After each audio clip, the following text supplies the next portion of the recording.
Para esta última revista nos acompaña un día más Marta Moya, bienvenida ya para tu final de semana. Gracias, Rodrigo, buenos días. Muy buenos días. Esperando.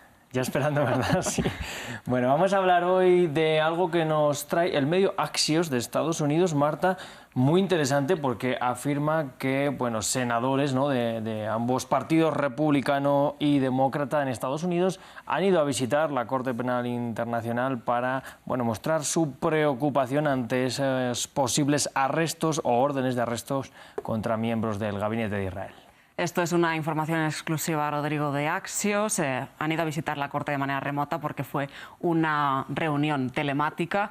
Esto es un grupo de senadores bipartidistas, como decías, del Partido Demócrata y Republicano, que se reunieron el miércoles con altos funcionarios de la Corte Penal Internacional para expresarles su preocupación porque el alto tribunal, basado en La Haya, emita órdenes de detención contra altos miembros del gabinete de guerra de Israel, entre los que figuraría el primer ministro israelí, Benjamin Netanyahu, también el ministro de Defensa, Yoav Gallant, o el jefe del Estado Mayor, Herzi Halevi. Esta información Axios la da con base en 3 fuentes anónimas. Nos recuerda el medio estadounidense que la Corte Penal Internacional ya abrió en el año 2021 una investigación tanto por posibles crímenes de guerra, tanto de Israel como de los milicianos palestinos, y esa investigación se ha ampliado después del 7 de octubre. La información de estas posibles órdenes de arresto no se ha confirmado,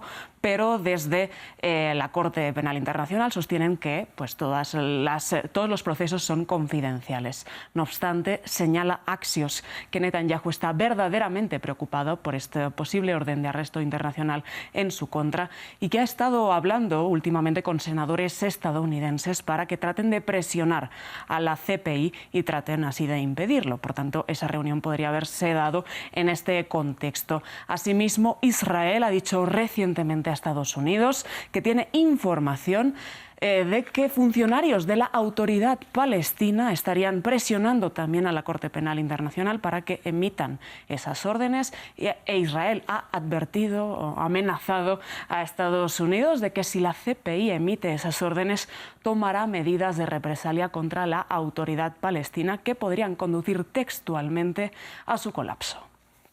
Bueno, pues yo espero realmente que se esté intentando respetar a la CPI, porque sería bastante grave que fueran allí a intentar presionar desde todos los lados, ¿verdad?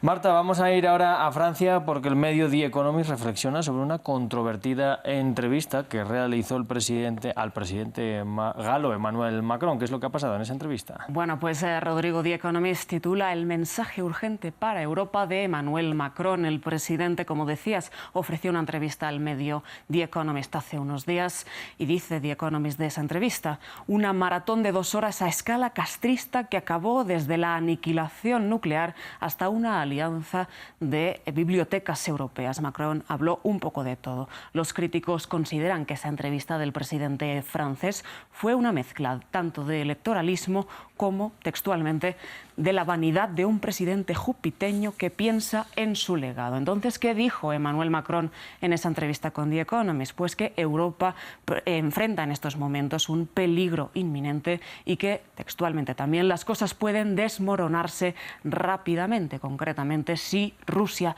vence a Ucrania en su guerra, dice Macron que la seguridad europea quedará en ruinas. The Economist dice de esa entrevista con el presidente francés: Macron se resiste a retractarse de su declaración de febrero de que Europa no debería descartar el envío de tropas a Ucrania.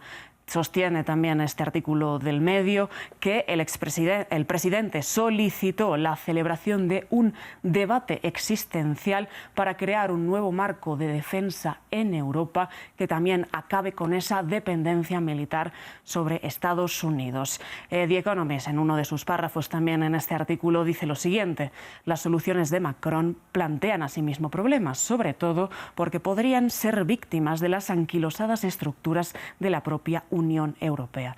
Y también porque Macron es impopular en Francia, predica la necesidad de pensar a escala europea y dejar atrás los nacionalismos mezquinos, mientras no plantea soluciones o respuestas a escala interna.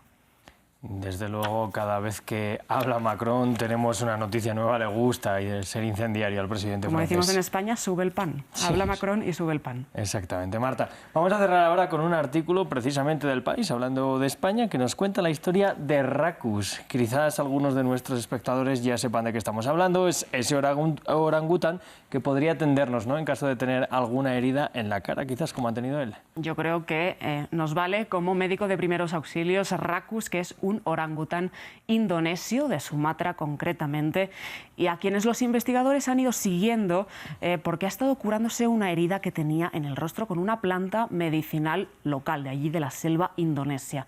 Para esto nos remontamos a junio de 2022, nos dice El País, cuando los observadores de la selva de Sumatra escucharon una pelea de machos orangutanes. Después vieron a Racus con una herida en la cara y lo sorprendente es que poco después vieron a este orangután masticando una planta que concretamente se llama Fibraurea tinctoria, y esta es una planta trepadora de allí local en las selvas indonesias que se utiliza en el sudeste asiático para combatir enfermedades desde la diabetes hasta la malaria. Entonces el simio se le ve en esa observación que hacen estos investigadores, se le ve masticando la hoja y con el jugo que hace con esa hoja y su saliva después se lo aplica en el rostro y así sucesivamente en los próximos días. Lo que observan los investigadores es que la úlcera se cierra y 2 meses después apenas queda una cicatriz en su rostro.